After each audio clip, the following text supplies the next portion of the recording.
Hey everyone, Morgan here.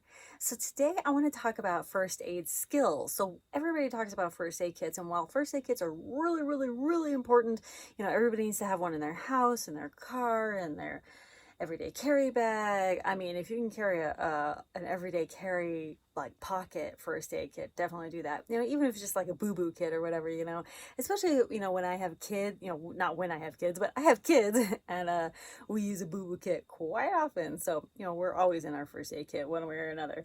So anyway, first aid kits are very important, but I think that we emphasize a lot on the first aid kits and not a lot on the skills, on first aid skills. And so I want to talk about my top 10 first aid skills that I think we should all be striving to learn. And even myself, I'm not a doctor, I'm not a nurse, I've never had official, healthcare training. I have had, I've gone to first aid classes, I've taken, I've read books, I've taken classes and read books, and I work my butt off to learn this stuff because I feel like I don't retain it very well. So like I'm constantly learning and, trying to better myself when it comes to my first aid skills and knowledge and things like that, especially because we live like an hour and a half away from any medical services, literally any. And so yeah, it's a little more important these days to have those skills and to know how to do things, to at least, if anything, bide us time. All right, the very first one's going to be identifying what's wrong. That's a skill. Actually knowing how to identify what is wrong based on circumstance surrounding the weather, how they're acting, how they feel, what just happened. I mean, sometimes it may be super easy to identify what's happened. Sometimes it may not be so easy. And sometimes obviously, you're going to need advanced medical attention. But, if there's something you can do in the interim, definitely, you need to know how to actually identify in order to treat. Next one is going to be stop the bleed. Now, most people carry tourniquets, and while a tourniquet is definitely a great way to stop a type of bleed, it is not the only way to stop a bleed. And I think there's a huge misconception that tourniquets can just stop every bleed whatsoever. But applying pressure is more commonly what you're going to see the need for, especially like with gunshot wounds and stuff like that. And then there might be packing and other things, but applying pressure is generally the first thing that you would want to do. And then you have to identify, whether the wound even needs, a tourniquet, like if it's in an area like on your limbs that would even need a tourniquet. And then hopefully you have the proper tourniquet and not a belt, as a belt won't do what an actual tourniquet will do. It may be better than nothing, but it's a really good idea to carry an actual tourniquet. Next one is going to be knowing the difference between hypothermia and hyperthermia, knowing the signs and how to treat both. Everybody always talks about hypothermia. Hypothermia is when your core temperature drops below normal range, and hyperthermia is when your core temperature is rising above. So like in hot conditions, when I'm recording this, it's very hot out, it's turning into summer, and you really want to watch for those signs of, heat stroke, heat exhaustion, hyperthermia, and those kinds of things. Next one is going to be knowing how to identify and potentially treat head trauma, looking in the eyes and all these things. My husband had a lot of ENT training, so he's taught me a lot of stuff that I didn't even know, but looking out for head trauma, especially with kids, when they fall, I feel like every fall is, head trauma. I think I had trauma now. And so, but you really do want to take that seriously.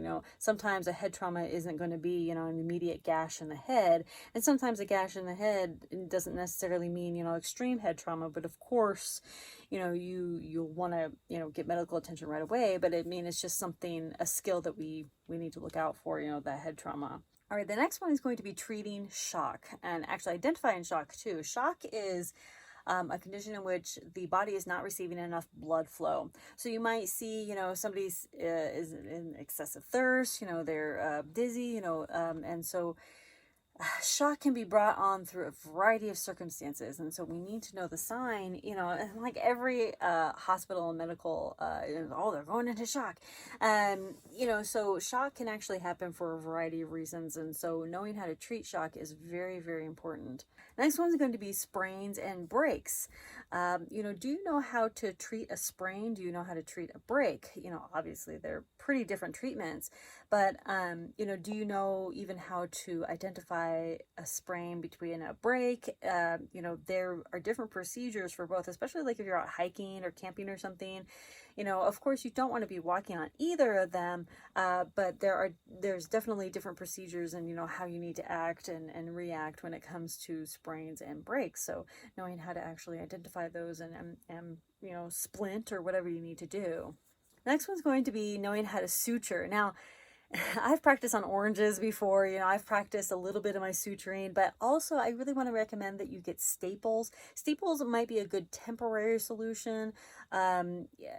Staples are just, you get the staple gun and you put them in and you take them out really easy. It's the stapler and the remover, they should come together. And then, a few staples. But yeah, I would definitely suggest the staples. It's a lot easier for everybody to operate. It's a lot quicker, and they're easier to take out, all that. So, it's a little bit easier for self-treating. Sutures are definitely an option, but I would definitely suggest, practicing your sutures, absolutely, but also investing in a staple gun, which they're very inexpensive. Next one is going to be knowing how to treat burns, and then knowing how to treat the types of burns: first degree, second degree, third degree, all that kind of thing. Treating burns is, like first degree burns are pretty simple. You basically don't do anything to it. You can run it under cold water, or basically, faucet water. And then you don't wrap it or anything. You just kind of leave it. I'll actually put salve, my homemade salve, on the first degree burns.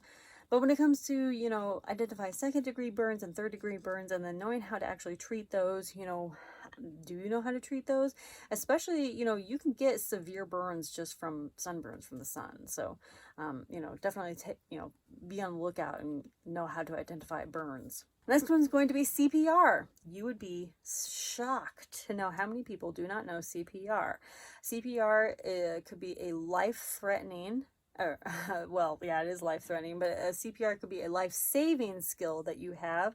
How to identify you needing to do CPR and then actually doing CPR, that's definitely a skill that you should kind of reassess every year. And the last one's going to be know how to deliver a baby. Listen, whether you have females in your household or not, that are still of birth-giving age, birth rearing age, is that it? I don't know. Anyway, giving birth age. Anyway, you may know someone. Maybe there's someone, a friend, complete stranger. You mean a stranger in a cab? You got to deliver a baby. Okay. This is something that I took very, very seriously when I was pregnant. I had a home birthing kit and everything. It's something that, we definitely need to think about, how would I deliver a baby? It seems like a very crazy, only happens in the TVs and movies, that complete strangers is delivering other people's babies. But I don't know. Who knows? You never know. Stranger things have happened. And as a bonus, I do want to say one last thing that we should keep an eye out for and know how to treat allergies. Know how to treat all different types of allergies, and if you have an allergy, if someone in your house has an allergy, like a severe allergy, you should have, EpiPens and things ready to go. But, you should know the signs of an allergic reaction to something. You should be able to notice the signs of somebody else having an allergic reaction. You should be able to know how to monitor an allergic reaction. Like I know that I get kind of severe allergic reactions from like ant bites and so does my daughter. And so, we get kind of big reactions to those. And so, I just know to watch out for that and, make sure it's doesn't get worse, basically. So, you know, that's the last one to look out for. Allergies are really, really big one, you know, especially if you don't even know if you have an allergy, and then all of a sudden, like, you get stung by a bee or something, and you realize I have an allergy to bee stings.